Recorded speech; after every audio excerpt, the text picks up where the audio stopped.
Morning everyone. Good morning sir. இப்போ நம்ம நிறைய கிளாஸ் பார்த்துருக்கோம். முன்னாடி இந்த ஃபர்ஸ்ட் ஸ்டெப்ல வந்து பவர்லெஸ் அன்மேனபிள் பார்த்தோம். செகண்ட் ஸ்டெப்ல ஃபெய்த் நம்பிக்கைன்றது பார்த்தோம். மூணாவது ஸ்டெப்ல சரண்டர் அப்படின்றது பார்த்தோம். இது ரொம்ப ஒரு முக்கியமான செஷன்.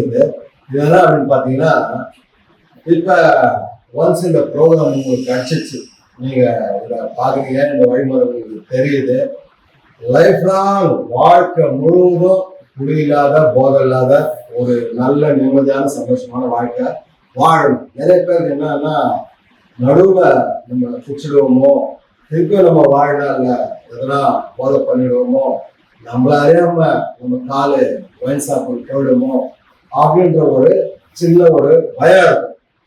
இப்ப இந்த 5 வழிமுறைகளை நீங்க ஃபாலோ பண்ணீங்கன்னா வாழ்நாள் முழுவதும் குடி இல்லாத போதை இல்லாத நல்ல வாழ்க்கை கண்டிப்பா வாழலாம். இது வந்து ப்ரூஃப். இந்த 5 விஷயம், சின்னதா ஒரு 5 விஷயம் நீங்க பண்ணீங்க அப்படின்னா 100%, 101% நீங்க வந்து ஒரு நல்ல வாழ்க்கை வாழலாம். அது என்ன 5 விஷயம் அப்படின்னு பார்த்தீங்கன்னா, 1 avoid using regular meeting, stick to the winner, அதுக்கப்புறம் take to the sponsor, working the steps அப்படின்னு சொல்லிட்டு ஒரு 5 வழிமுறை சொல்றாங்க.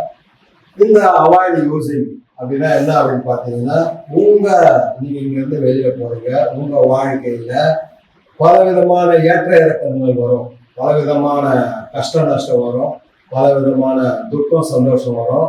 என்ன வேணா வரலாம், சாவு வரலாம், ஒரு கல்யாணம் வரலாம், ஒரு பிசினஸ் நல்லா நடக்கலாம், ஒரு லாஸ் ஆகலாம், மழை வரலாம், வெயில் வரலாம், புயல் வரலாம், சுனாமி வரலாம், என்ன வேணாலும் உங்க வாழ்க்கையில நடக்கலாம். எந்த காரணத்தை கொண்டோ முதல் குடி முதல் போதையை எடுக்காதீங்க அப்படின்னு ஃபர்ஸ்ட் எடுத்தோன்னு சொல்றாங்க. Avoid using. ஏன் அப்படின்னு பார்த்தீங்கன்னா, நம்ம ப்ரோக்ராம்ல சொல்றாங்க அந்த ஸ்லோகன்ஸ்ல, first drink does the damage, first drug does the damage. முதல் குடி மோசம் செய்யும், முதல் குடி சர்வநாசமாக்கும். நீங்க உங்க வாழ்க்கையில அட் எனி காஸ்ட் என்னன்னா நடக்கட்டும், என்னன்னா ஏற்ற இறக்கம் நடக்கட்டும், முதல் குடி முதல் போதையை எடுக்காதீங்க. எப்போ நீங்க முதல் குடி முதல் போதையை எடுக்கிறீங்களோ நீங்க எதுவுமே செய்ய முடியாது. இதுக்கு முன்னாடி குடி வாழ்க்கையில போதை வாழ்க்கையில உங்களுக்கு எதனாலும் சரி, எந்த ஒரு சின்ன ஒரு கஷ்டம், மனைவி கோச்சிங் போயிடுச்சுன்னா அது துக்கத்துல போயிடுது. ஒருவேளை மனைவி திரும்பி வந்துட்டாங்க அப்படின்னா சந்தோஷத்துல போய் குடிக்கணும். நல்ல வெயில் அடிக்குது அப்படின்னா வெயில போய் குடிக்கணும். ஒருவேளை நல்ல மழை அடிக்குது அதுவும் போய் குடிக்கணும். ஏதோ பிசினஸ் நல்லா நடக்குது சந்தோஷத்துல குடிக்கணும், பிசினஸ் லாஸ் ஆயிடுச்சு அதுக்கு துக்கத்துல போய் குடிக்கணும். அந்த மாதிரி எது ஒன்றும் வந்து உங்க வாழ்க்கையில வந்து குடிய ரிலேட் பண்ணி, சாவுக்கு போறீங்களா குடிக்கணும், கல்யாணத்துக்கு போறீங்களா குடிக்கணும், குழந்தை பிறந்துச்சா குடிக்கணும், குழந்தை இல்லையா குடிக்கணும். அந்த மாதிரி எது ஒண்ணுமே உங்க வாழ்க்கைய குடிய ரிலேட் பண்ணி நீங்க யோசித்து வாழ்க்கையை நடத்திருந்தீங்க. இப்ப இந்த ப்ரோக்ராம்ல வந்து என்ன நடந்தாலும் சரி, உங்க வாழ்க்கையில முதல் குடி முதல் போதையை எடுக்கக்கூடாது. நீங்க முதல் குடி முதல் போதையை நீங்க தொட்டீங்க அப்படின்னாலும் சரி, நீங்க எதுவுமே உங்க வாழ்க்கையில செய்ய முடியாது. அதனால வந்து எந்த ஒரு பிரச்சனைக்கும் வந்து குடியோ போதையோ தீர்வு கிடையாது.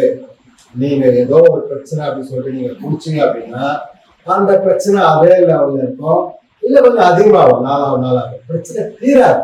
அதனால வந்து எந்த பிரச்சனைக்கும் குடி தீர்வு கிடையாது.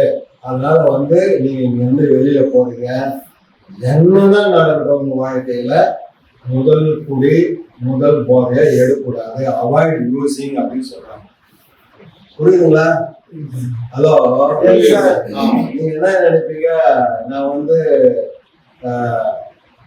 வீட்டுக்கிட்ட வேலை செஞ்சு வரும்போது ஒரு கோட்டை குடிச்சேன், கரெக்டா இருந்தேன். அதுக்கப்புறம் பஸ் ஸ்டாண்ட் வந்து அங்க ஒரு கோட்டை குடிச்சேன், அதுக்கப்புறம் வீட்டுக்கிட்ட போயிட்டு ஒரு கட்டை குடிச்சேன், அதனாலதான் பிரச்சனை ஆயிடுச்சு அப்படின்னு நீங்க நினைப்பீங்க. ஆனா ப்ரோக்ராம்ல என்ன சொல்றாங்க, ஃபர்ஸ்ட் ட்ரிங்க் தான், முதல் குடி தான் மோசம் செய்யும் அப்படின்றாங்க. அதனால வந்து உங்க வாழ்க்கையில என்னதான் நடந்தாலும் சரி, நீங்க ப்ரோக்ராம் தான் யூஸ் பண்ணுங்க சரி, குடியோ போதையோ நாடி போகக்கூடாது அப்படின்னு சொல்றாங்க. அவாய்ட் யூசிங் அப்படின்றாங்க. ரெண்டாவது பாத்தீங்கன்னா ரெகுலர் மீட்டிங், நாட் டெய்லி. ப்ரோக்ராம்ல என்ன சொல்றாங்கன்னா all coming to meeting regularly stay sober or stay clean. யாரெல்லாம் வந்து தொடர்ந்து அந்த மீட்டிங்க்கு போறாங்க அவங்க கிளீனா இருக்காங்க. நீங்க இங்க இருந்து வெளியில போறீங்க பாக்குறீங்க, இந்த மெசேஜ் உங்களுக்கு கிடைக்குது அப்படின்னாலும் சரி, மீட்டிங்கை வந்து நீங்க தொடர்ந்து போகணும். முக்கியமா இது நீங்க ஃபர்ஸ்ட் மீட்டிங் போனீங்கனால சொல்லுவாங்க 90 days 90 மீட்டிங்ஸ் தொடர்ந்து வாங்கன்னு சொல்லுவாங்க. 90 நாள் 90 மீட்டிங் தொடர்ந்து வாங்கன்னு சொல்லுவாங்க. ஏன் அப்படின்னா உங்களுக்கு அந்த ஆல்கஹால் அனானிமஸ் மீட்டிங்னா என்ன, அந்த நார்காட்டிக்ஸ் அனானிமஸ் மீட்டிங்னா என்ன அப்படின்றது உங்களுக்கு தெரியணும். ப்ளஸ் ஃபிலம் மெம்பரும் வந்து உங்களை நீங்க என்ன, நீங்க எப்படி, நீங்க எங்கேருந்து வரீங்க, உங்களுக்கு வேலைன்னா அப்படின்னு சொல்லிட்டு ஒரு சின்ன ஒரு கனெக்ஷன், ஒரு நியூ அசோசியேஷன், ஒரு புது வந்து ஒரு நட்பு வட்டம் வந்து உருவாகும். கிளீனா இருக்கிறவங்க. இதுக்கு முன்னாடி நீங்க வெளியில பார்த்தீங்கன்னா உங்களுக்கு வந்து குடிக்கிறவங்க போதை பண்றவங்க தான் உங்களுக்கு வந்து நிறைய வந்து பழக்கம் வாங்குறது. இப்போ நீங்க வெளியில போறீங்க, அந்த மீட்டிங் போறீங்க அப்படின்னா அங்க குடி இல்லாத போதை இல்லாத பல வருஷம் தெளிவா வாழ்க்கை கோணத்துல வாழறவங்களுக்கு வந்து ஒரு தொடர்பு ஏற்படும். அதனால நீங்க வெளில போறீங்க அப்படின்னா அந்த மீட்டிங் வந்து ரெகுலரா போகணும். அந்த மீட்டிங்க்கு என்ன தேவை, நீங்க மீட்டிங் போனோம்னா உங்களுக்கு என்ன ஒரு தகுதி இருக்கணும் அப்படின்னு பாத்தீங்கன்னா என்ன சொல்ல வராங்கன்னா only one requirement for membership who desire to stop drinking அப்படின்னு. யாரு குடியை நிறுத்தணும், போதை நிறுத்தணும்னு விருப்பத்தோ அவங்க போய் உட்காரலாம். அவங்க ஒரு மெம்பர். அவங்க யாரும் வந்து ஏன் வந்த, நீ யாரு, நீ என்ன, நீ எப்படி, எதுவுமே கேள்வி கேட்க மாட்டாங்க, வெல்கம் பண்ணுவாங்க. அதனால வந்து இந்த மீட்டிங் வந்து பார்த்தீங்கன்னா அதோட உலகம் ஃபுல்லாக இருக்குது, இந்தியா முழுக்க இருக்குது, தமிழ்நாடு முழுக்க இருக்குது, சென்னை ஃபுல்லாக இருக்குது. அதனால வந்து அது வந்து ஒரு திறந்த ஒரு மீட்டிங். அது நீங்கள் வந்து போய் உள்ள உட்காந்து நீங்கள் ஐடென்டிஃபை பண்ணா போகிறது. உங்களுக்கு எனக்கு குடி பிரச்சனை இருக்குது, நான் குடி இருந்து மேலும் அப்படின்னு சொல்லிட்டு நீங்கள் போய் உட்காந்துன்னா நீங்கள் ஒரு முன்னாடி இப்போ ஒரு லைன்ஸ் கிளப்போ, ரோட்டரி கிளப்போ, ஜிம்கானா கிளப்போ நீங்களாம் அங்கே போனீங்கன்னா அங்கே ஏதோ ஒரு சந்தா, ரிஜிஸ்ட்ரேஷனு, அட்டண்டன்ஸு, எவ்வளோ சொத்து இருக்குது, எத்தனை கார் இருக்குது, எத்தனை பைக் இருக்குது, எத்தனை வீடு இருக்குது, இவ்வளோ நீங்கள் சந்தா கட்டணும் அப்படின்னு சொல்லிட்டு அவங்களாம் சில ரூல்ஸ் அண்ட் ரெகுலேஷன்லாம் வச்சுருப்பாங்க. இந்த சங்கத்தில், இந்த ஆல்கஹால் அனானிமஸ் சங்கத்தில், நார்காட்டிக்ஸ் அனானிமஸ் சங்கத்தில் நீங்கள் ஒரு மெம்பர் ஆகணும்னா உங்களுக்கு ஒன்றுமே தேவையில்ல, ஒன்றே ஒன்று தான் இருக்கணும்.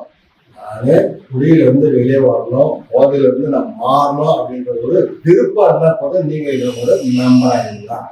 இந்த மீட்டிங் வந்து பார்த்தீங்கன்னா இந்த மீட்டிங்குடைய டியூட்டி என்ன பார்த்தீங்கன்னா இது வந்து வேலை செய்யுது. பல லட்சம் பேருக்கு வேலை செய்யுது. உங்களுக்கு வேலை செய்யணும், வேலை செய்யலாம். ஹலோ, உலகம் முழுக்க பல லட்சம் பேர் குடியிலிருந்து போதையிலிருந்து வெளியே வந்து வாழ்க்கை போனதுல நல்லா வாழறாங்க.